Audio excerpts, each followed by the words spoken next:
We're gonna start by adding about 2.5 cups of shredded cheese right into our bowl. Now here I have some tasty breadcrumbs. I'm gonna add about half of the container of breadcrumbs, which is gonna be about 2 cups, pretty similar to how much cheese we have. You just want equal parts of both. Now I'm gonna come in here with my clean hands and just mix together the cheese and the breadcrumbs. Of course, you can use any utensil that you would like, but I really do find that this is the easiest way. So you just wanna combine all of the cheese and the breadcrumbs together till they're evenly mixed throughout.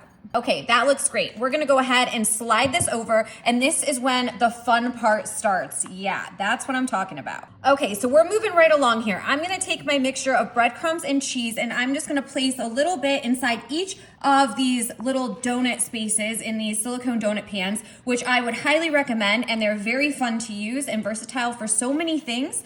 But of course, if you don't have this, you can use a regular baking tray with some parchment paper. That would work too. All you wanna do is you wanna fill them up about less than halfway, just a little bit with this cheese and breadcrumb mix, and we are moving right along here. We are off to a great start. So I have some Black Forest ham, some ultra thin. Of course, you can pick whichever kind you want, but I love how this has these pieces like that, which we're just gonna kind of fold in half. And what we're gonna do is we are gonna place it all the way around, just in this circular pattern right around the center of the donut hole. So just like that, you wanna go through and you just wanna cover these, and this little appetizer is going to be so tasty. I don't know, you just might have to kind of control yourself. You might wanna eat all of these little bits. So I'm not sure what kind of ham you're putting in. If you wanna share with us your favorite kind in the comments, I would love to hear it.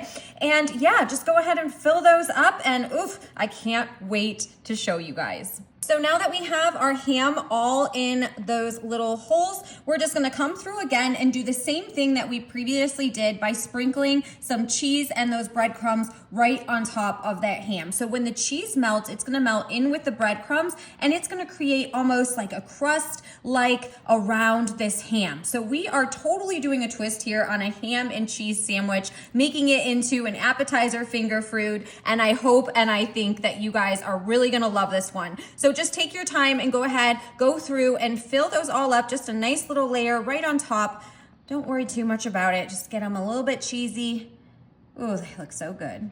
Just putting the last finishing touches on here. These look absolutely great. Now I am just going to very carefully grab a hold of these, slide them right over onto my baking sheet just to help them out there when they're in the oven. And that's what we're gonna do. We're gonna pop these in the oven at 350. They're gonna cook for about 20 minutes, and stick around because this little appetizer is gonna blow your socks off.